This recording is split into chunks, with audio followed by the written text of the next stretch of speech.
concerti, più di 50 artisti, anche di rilevanza internazionale. Questo è il Valdobbiadene Jazz, la prima edizione 2019, tante persone, un grande successo per una 3 giorni che Valdobbiadene ricorderà.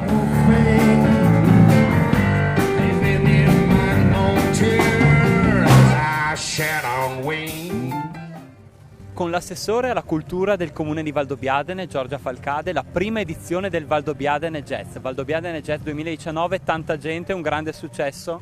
Grandissimo successo, siamo tutti orgogliosi, per questo dobbiamo senza ombra di dubbio ringraziare Massimo Denardo e sua moglie Silvana, che hanno avuto questa bellissima idea di dare la possibilità a tutta Valdobbiadene di fruire di questa bellissima musica e conoscere artisti internazionali che veramente hanno permesso al paese di riunirsi e di condividere questo bellissimo evento. Questo weekend Valdobbiadene ha avuto un respiro internazionale, la cultura si può portare a Valdobbiadene ad alti livelli.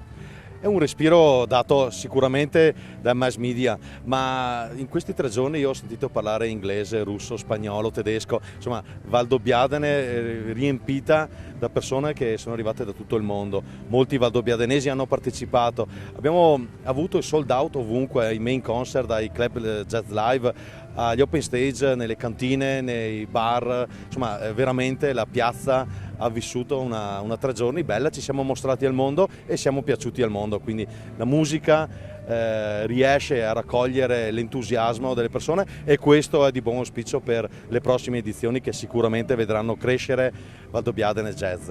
E quindi se la sente, lo dice qui al nostro pubblico del quotidiano del Piave, di promettere una nuova edizione del Valdobbiadene Jazz.